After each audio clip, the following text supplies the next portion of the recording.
The mist hangs low over the fjord, parting occasionally to reveal the unmistakable silhouette of a Viking longship. Its wooden hull, seemingly fragile against the harsh Nordic elements, somehow survived voyages across icy waters that would tear apart lesser vessels. This is the story of ingenious shipbuilders who conquered the frozen seas without the benefit of modern metallurgy, a tale of innovation born from necessity in the unforgiving North, where wood and ice engaged in a constant battle, with Viking ingenuity tipping the scales of survival. Before we begin this journey into the Viking Age, tell me in the comments, where are you watching from? It's always fascinating to see our community of history lovers spread across the world. And if you're new here, don't forget to subscribe and enable notifications. Every subscription helps us keep exploring the real stories behind the legends. Now, let's begin. The world before the great Viking expansion was one of isolated kingdoms and limited maritime exploration. While Mediterranean sailors enjoyed relatively calm seas, the Norse peoples faced the brutal waters of the North Atlantic, where ice was not merely an occasional hazard, but a constant adversary. In these northern realms, winter transformed the very concept of seafaring, with freezing temperatures that could splinter oak and waters that carried devastating ice flows capable of crushing wooden hulls. The challenges were so extreme that many contemporaries believed these waters to be impassable during winter months. Most European vessels of the era were indeed incapable of withstanding such conditions, leaving the northern seas as a dangerous frontier that few dared to challenge. The Vikings emerged from a landscape defined by extremes. Their homeland, modern-day Scandinavia, was a realm where survival itself demanded innovation. Long winters with frozen fjords meant isolation for months at a time, creating a culture intimately familiar with ice and its destructive power. The Norse developed a unique relationship with their environment, learning to read the patterns of ice formation and movement as essential knowledge passed down through generations. In the northernmost settlements, families would observe the changing nature of sea ice from childhood, understanding its seasonal progressions and dangerous variations.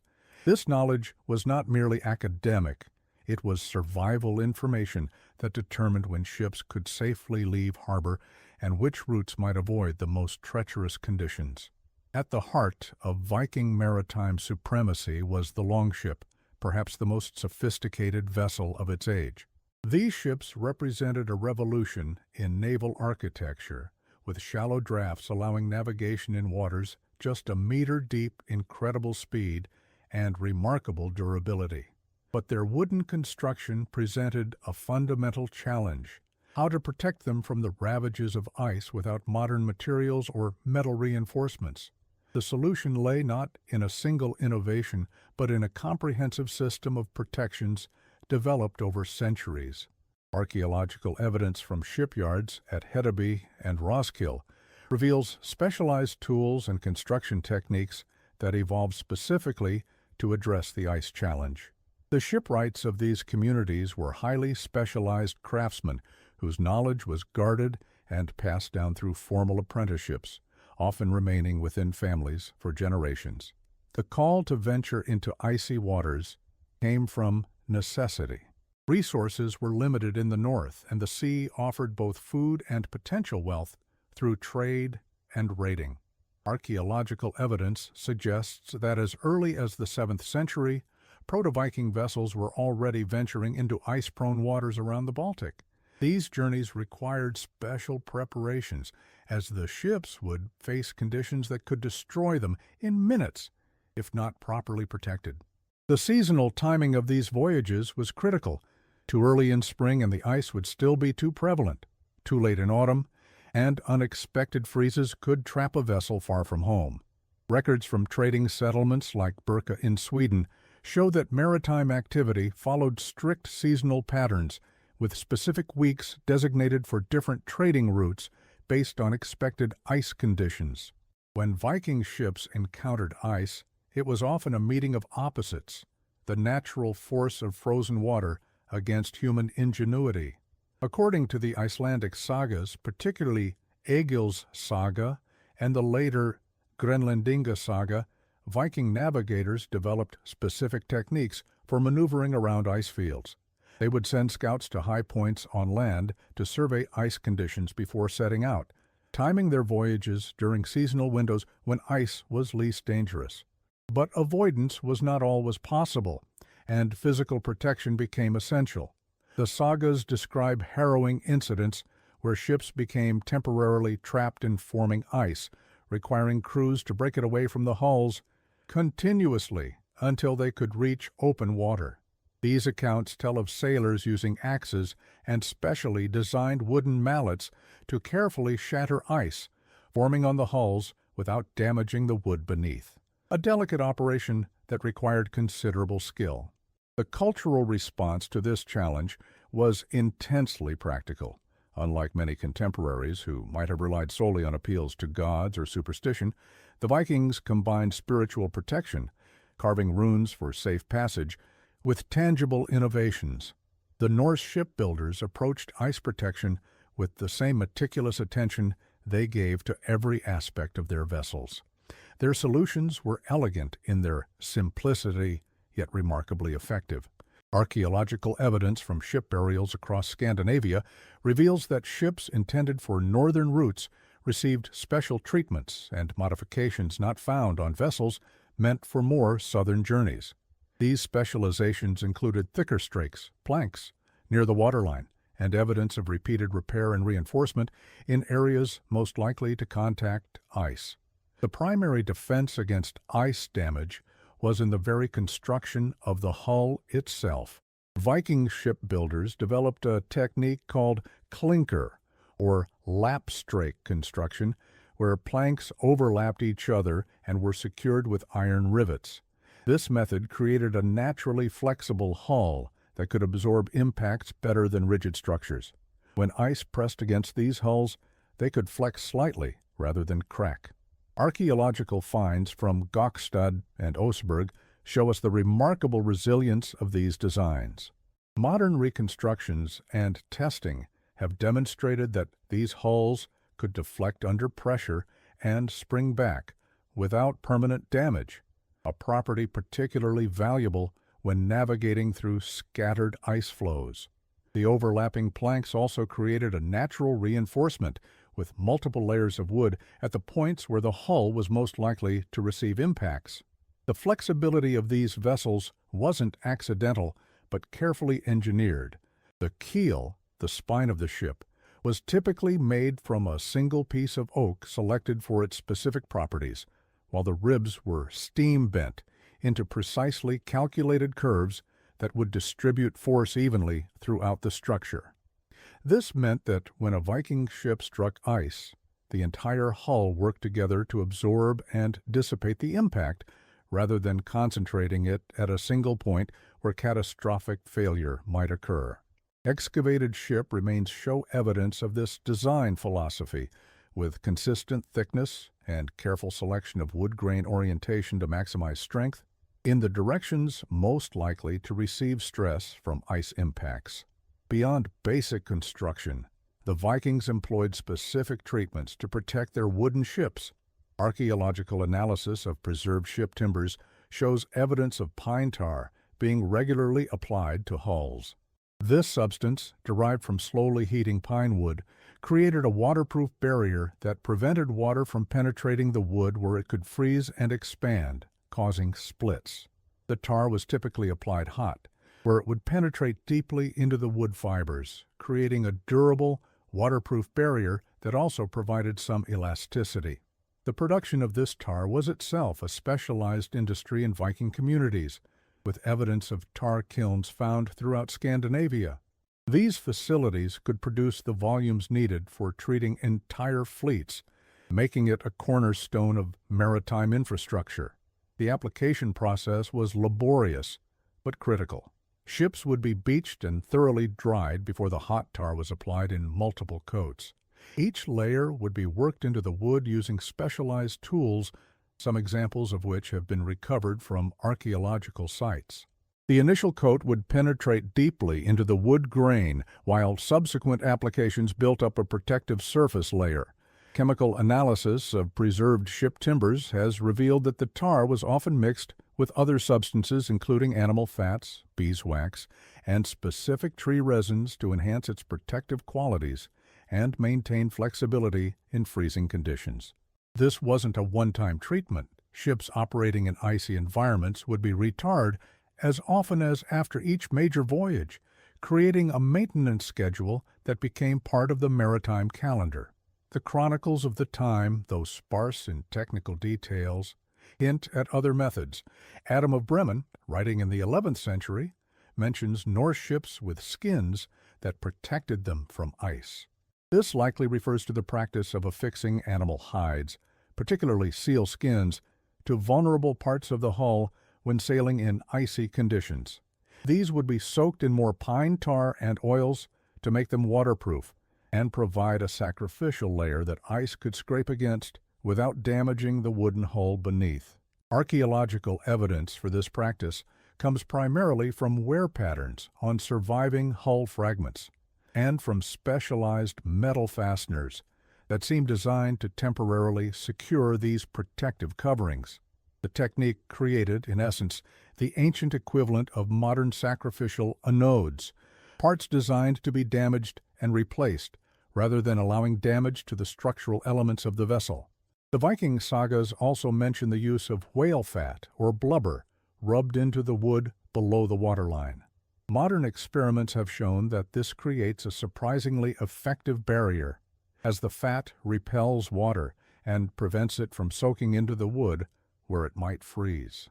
The oils in the fat also keep the wood supple even in freezing temperatures, preventing the brittleness that could lead to catastrophic failures when impacted by ice.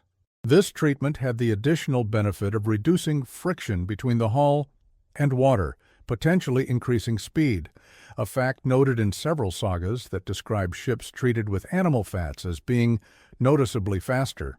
Experimental archaeology has confirmed that wood treated with these traditional methods maintains greater flexibility in cold conditions than untreated wood, which becomes dangerously brittle. The memory of these techniques survived primarily through practical demonstration rather than written records. Archaeological evidence from ships found at Viking settlements in Iceland, Greenland, and Newfoundland shows wear patterns consistent with ice damage, but also signs of the protective measures taken. Residue analysis from the Oseberg ship, though it wasn't primarily an ice-going vessel, has revealed traces of various oils and resins used to protect the wood. More telling are the repairs visible on recovered ship fragments from more northern settlements. These show patterns of damage and subsequent reinforcement that tell the story of vessels that encountered ice, survived, and were then modified to better withstand future encounters. These modifications constitute a physical record of Norse learning and adaptation to the challenges of northern navigation. The choice of wood itself was critical to ice resistance. While oak was preferred for the main structural elements due to its strength, Vikings specifically selected other woods for parts that would contact ice directly. Birch and certain types of pine were favored for their combination of toughness and flexibility when exposed to freezing conditions. Tree ring analysis of recovered ship timbers shows that Vikings were highly selective, choosing trees that had grown slowly in harsh conditions, which produced denser, more resilient wood. The shipwrights understood that trees that had themselves survived in challenging environments produced wood better suited to withstand the stress of ice navigation. This careful selection process represented a significant investment of time and expertise, with master builders often traveling considerable distances to source exactly the right materials. As Viking expansion reached its height, these ice protection methods became even more critical.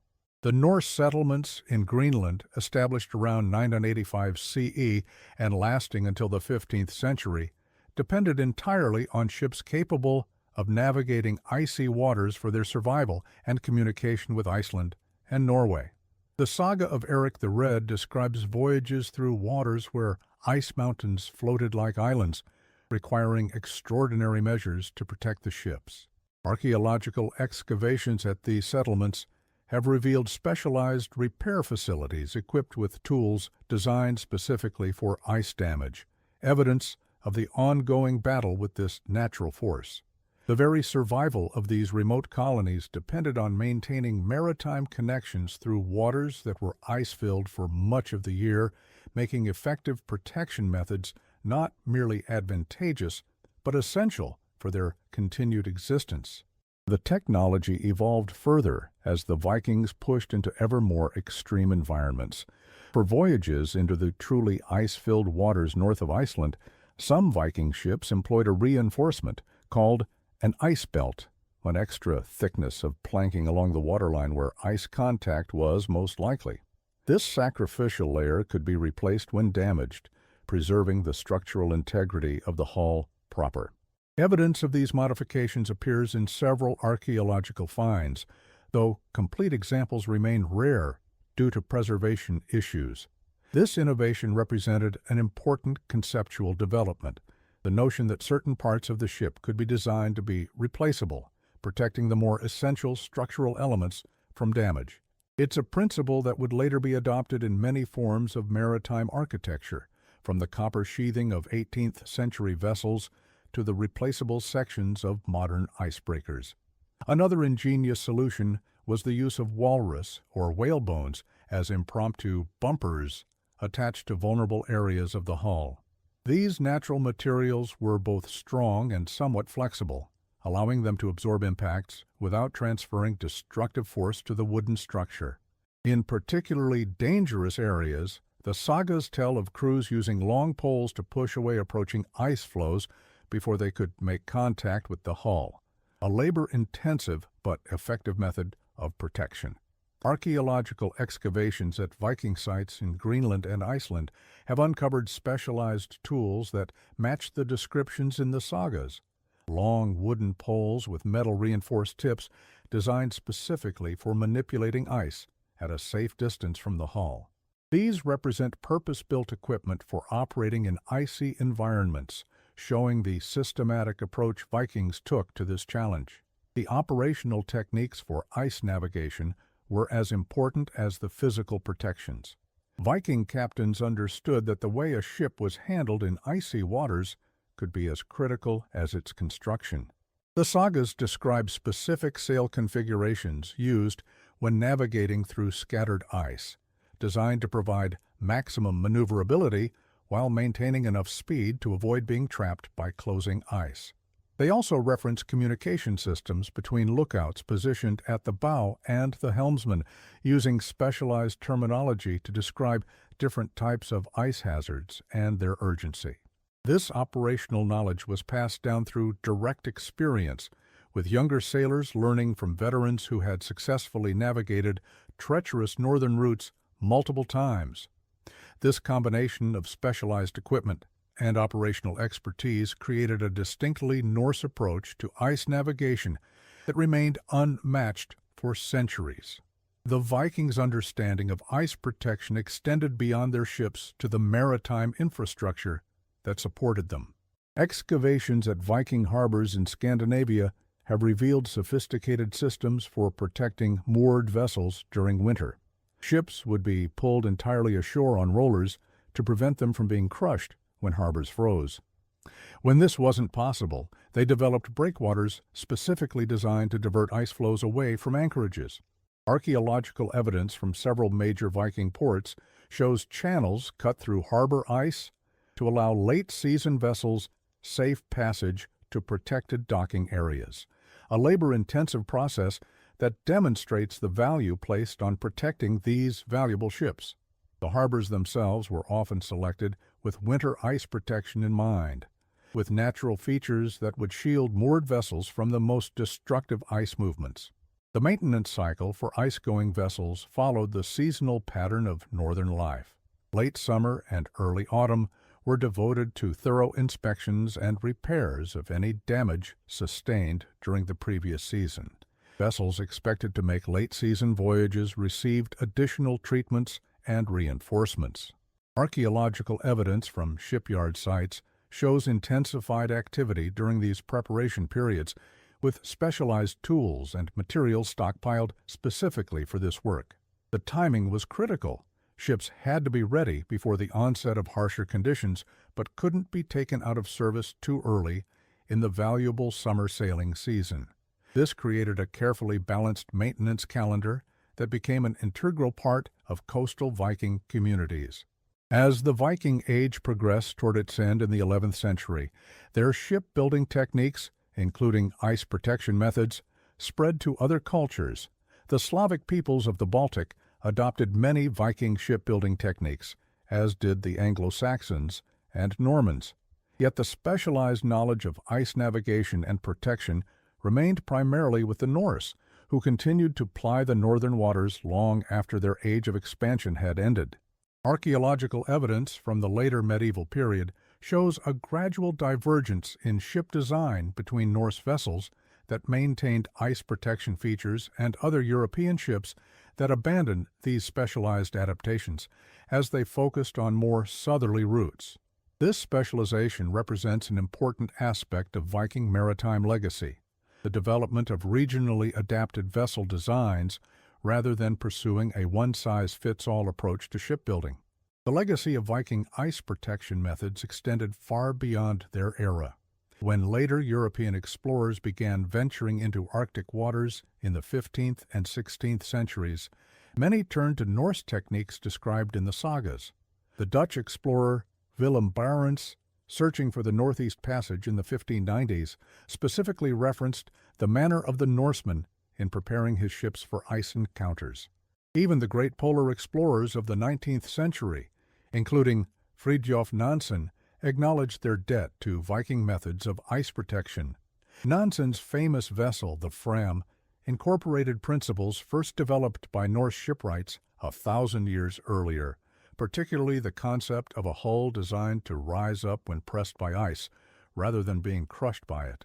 This direct lineage of technological development represents one of the most enduring contributions of Viking maritime innovation. Modern analysis of these ancient techniques has revealed their remarkable effectiveness.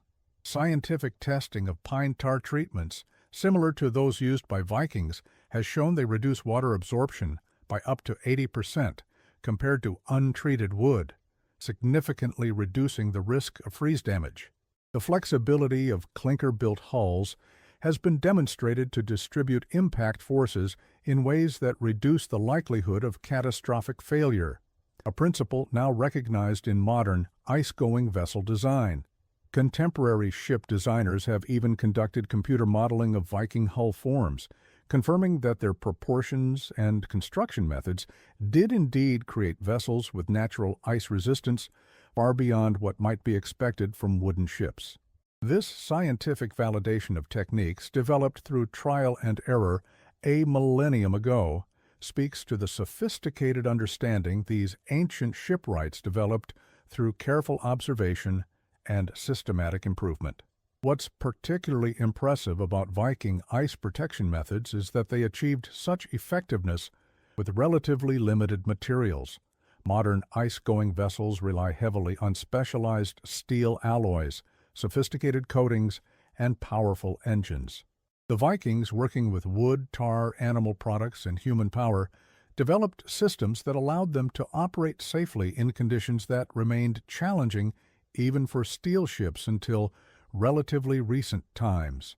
This achievement represents not just technical innovation, but a holistic approach that combined material science, operational procedures, and a deep understanding of the environment they navigated.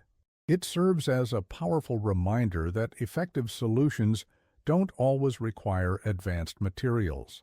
Sometimes ingenious application of available resources can overcome seemingly insurmountable challenges. The archaeological record continues to yield new insights into these ancient techniques. Recent excavations at Viking shipyard sites have uncovered specialized tools that appear designed specifically for applying protective treatments to hulls. Analysis of preserved ship timbers using advanced imaging techniques has revealed previously undetected patterns of tar application suggesting even more sophisticated methods than previously understood. Residue analysis of preserved hull sections has identified complex mixtures of protective substances, indicating that Vikings were actively experimenting with different combinations to find optimal formulations for different ice conditions. This ongoing research continues to deepen our appreciation for the sophistication of Norse maritime technology. What lessons can we take from these Norse mariners? Perhaps the most significant is the power of systematic observation and practical innovation. The Vikings didn't have modern science, but they carefully observed how ice damaged their ships and developed multiple complementary solutions. They understood that no single approach would be sufficient against such a powerful natural force. Instead, they created layered defenses, from flexible construction to protective coatings to operational techniques, that together allowed them to venture safely where others could not. This approach, comprehensive protection through multiple systems, rather than relying on a single solution, remains a fundamental principle in modern risk management and engineering design. The story of how Vikings protected their ships from ice is ultimately about human adaptability. When faced with an environment that seemed impossible to navigate safely, they didn't accept limitations, but instead developed solutions that transformed a deadly hazard into a manageable risk. This approach, careful observation followed by practical innovation, remains as valuable today as it was 1,000 years ago in the icy waters of the North Atlantic. The Norse shipwrights who developed these methods couldn't have imagined that their solutions would influence maritime design for a millennium, yet their legacy continues in every modern vessel designed to navigate icy waters. As we look at modern vessels with their specialized steel hulls and electronic ice detection systems, it's worth remembering that the fundamental challenges of ice navigation were first systematically addressed by Norse shipwrights working with wood, tar, and animal products. Their solutions, elegant in their simplicity yet sophisticated in their effectiveness, allowed a maritime culture to thrive in one of the world's most challenging environments. The legacy of their innovation continues to influence how we approach maritime challenges today, a testament to the enduring power of human ingenuity in the face of nature's most formidable obstacles. In this age of technological marvels, the accomplishments of these ancient mariners might seem quaint or primitive. Yet there is something profound in recognizing that the basic principles they developed, flexible structures, sacrificial protective layers, specially formulated coatings, and careful operational procedures, remain the foundation of ice navigation even in our modern era. When today's naval architects design vessels for polar conditions, they are building upon knowledge first developed by craftsmen working with axes and adzes on the shores of Scandinavian fjords over 1,000 years ago. This continuity of human knowledge, passed down and expanded through generations, represents one of the most remarkable aspects of this ancient technology. The Vikings' mastery of ice navigation opened northern waterways that remained impassable to other cultures for centuries. This capability wasn't merely a technical achievement, but a strategic advantage that contributed significantly to their rapid expansion and cultural influence across the North Atlantic world. By solving the challenge of ice protection, they transformed geography itself, converting what had been barriers into highways for trade, exploration, and settlement. The archaeological evidence of Norse settlements stretching from Russia to Newfoundland stands as testament to the effectiveness of their maritime adaptations, which made possible one of history's most impressive episodes of cultural expansion across some of the world's most challenging seaways.